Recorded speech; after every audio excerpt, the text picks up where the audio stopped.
Hey bees, I'm Marie from Humblebee and Me, and today we are going to do a bit of a Christmas look, what with Christmas coming up in a couple days and all, and also with my book, Make It Up, officially coming out on the 27th, I thought it would be great to take another look at some of the makeup that's in it.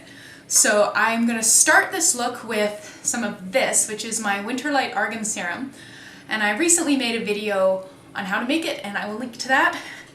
But I'm loving this as a primer, especially in the winter. So you gotta shake it before you use it because it does have some sediment in it that tends to sink out. But once you go to use it, you can pull out sort of a, a white milky dropper full of some liquid and apply and rub that in. So this does come to a really lovely dry touch finish quite quickly, thanks to the silica microspheres in it, which makes it just a really lovely primer. So for foundation, I'm going to use the liquid foundation from the book. So I'm actually going to use fairly little right now because my skin is just being marvelous these days. So I think I've had quite a few people ask me to make a video on sort of my skincare routine, since actually quite a few of you have noticed that my skin is much better behaved than it has been in the past. It's certainly not perfect by any means, but it is better and I like improvement. So I will do that at some point in time in the future, but I wanted to sort of make sure that, that everything was holding steady, that it wasn't a fluke. I don't want to be like, oh my goodness, I've discovered this secret, and then for like 3 months later be like, actually guys, it was all a lie. So. Oh my. I seem to have some war paint going on here. I think my brush is maybe not as clean as I thought it was. Ha, nothing we can't fix with a little bit of smudging and blending. Ha ha. I wonder where that came from. My blush is like, I want in on this action sooner rather than later.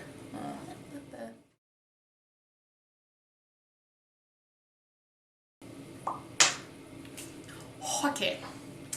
Little bit of blush. Got cream blush from the book. This one is Deep Coral, and I like it especially for this season. It's a little cool and looks a little cranberry-y.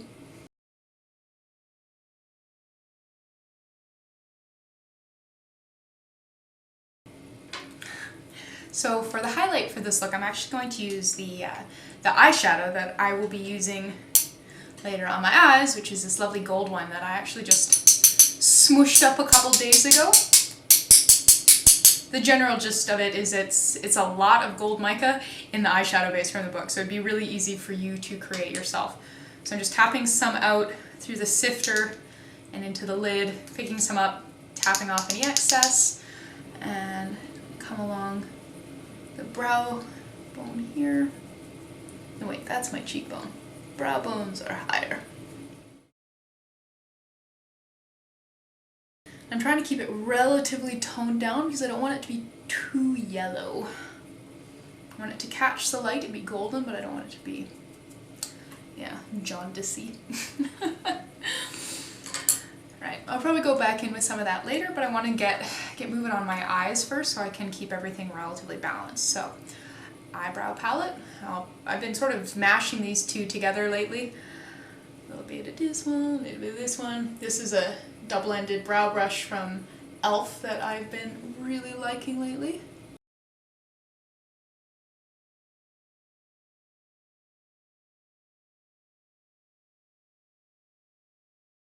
And a bit of powder. So this is just one of the eyeshadows from the book that works for me as a brow powder.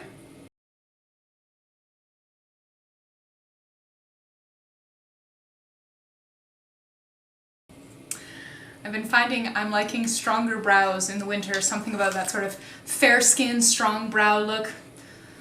Enjoying it these days. Alright, go for a little bit of powdered primer before we dive into eyeshadow.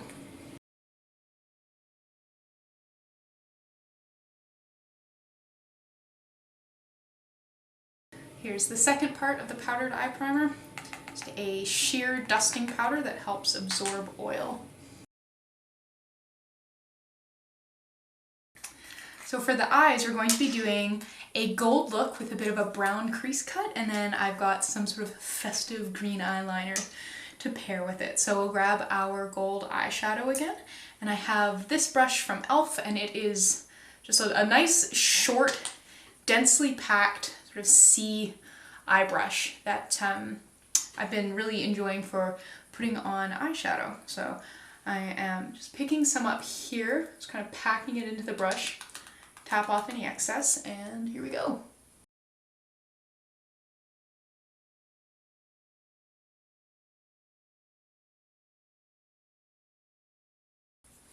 So I'm packing it on all over the lid and then up to the brow bone.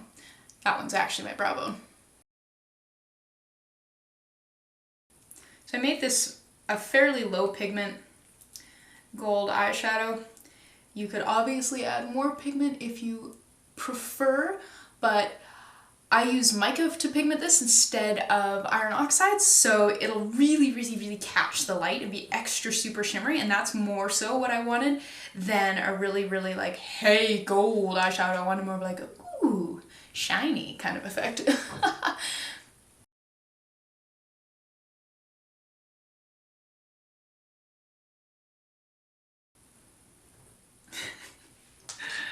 And now we're going to do a wee crease cut with a darker shadow here that does have some stronger pigmentation. So this is a nice dark brown, some hints of gold mica, so it'll tie in nicely. And then I've got a nice wee little crease brush here, and this is another one from e.l.f.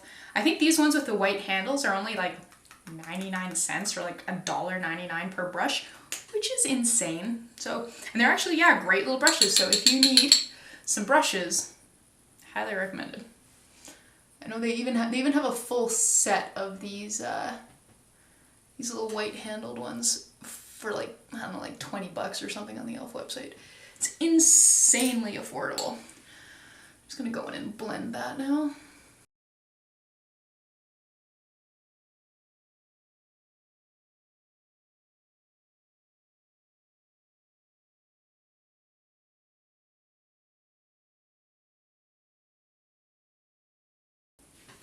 And I think I'll go back in there with a bit more gold just under the brow, since some of it kind of went away with the crease cut there.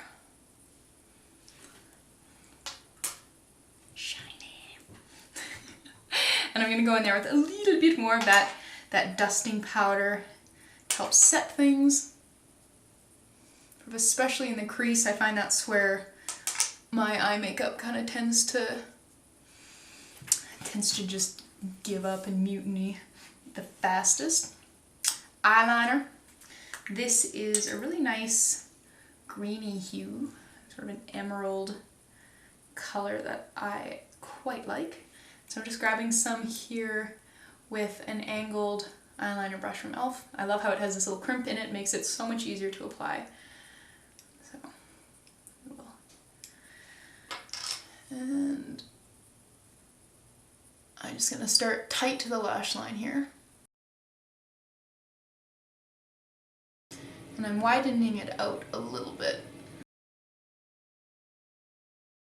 But not going for a cat eye this time.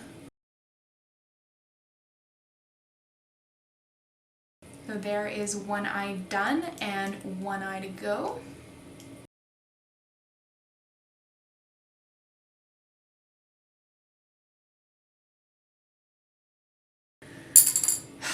Okay, just a couple steps left. We will do some mascara, so curl the lashes first. So if you've watched any of my videos showcasing the makeup from Make It Up before, you will know that the mascara comes in sort of a cake and that you use your own brush which you wet. I really want to emphasize that when you're making your own mascara, and especially with this kind where you add more water to it, you really, like, a preservative is an absolute must, but please don't keep it for any longer than 3 months.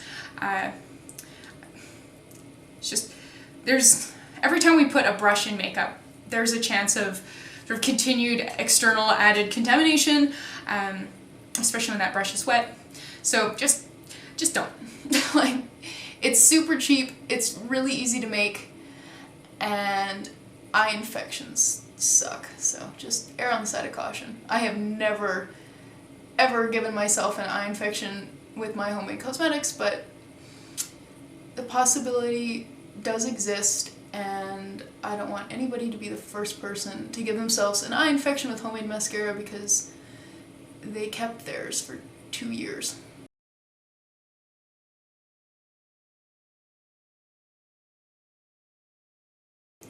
I think I'm gonna add a little bit more blush. I'm feeling like now that I've got my eyes all done up, the cheeks look a little tame. I really like how this makeup really makes the green in my eyes really pop.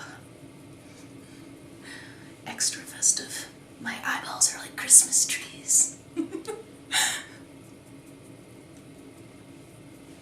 I'm actually gonna pop some of this on my lips too.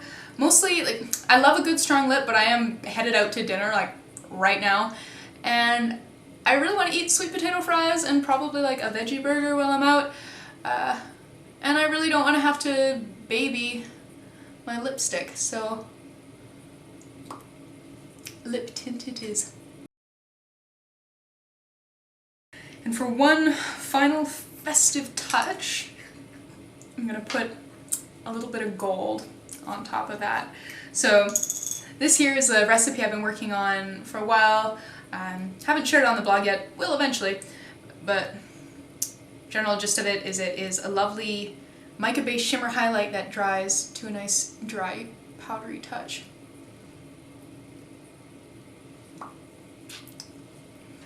And I love the little hint of shine that it gives on lips, on cheekbones. It's pretty cool. I will wrap this up with a touch of setting powder.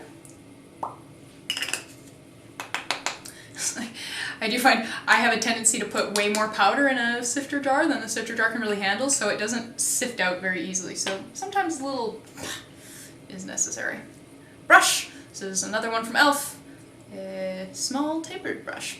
I don't know, I like it for setting powder rather than one of like the gigantic ones, so I do love those, mostly because it's sort of like getting smacked with a rabbit. Because this one you can actually sort of control where the powder goes, and I've been finding that these days I'm mostly sort of like a T-zone kind of shiny lady. Well, I dare say that's it. Thank you so much for watching, and please subscribe and check the description box below for the link to all the places in the world that you can pre-order / order my book. Its official release date is December 27th, but I know it's already been out in Australia for nearly a month now, and it's been out in Europe for quite a while, and I'm hearing from people in the States that they're starting to get it and that they're starting to get their pre-order ship notifications, which is super exciting. So I am so excited to hear what all of you think of this book, and I can't wait to see all the things that you make from it, and yeah. See you next time, and Happy Christmas!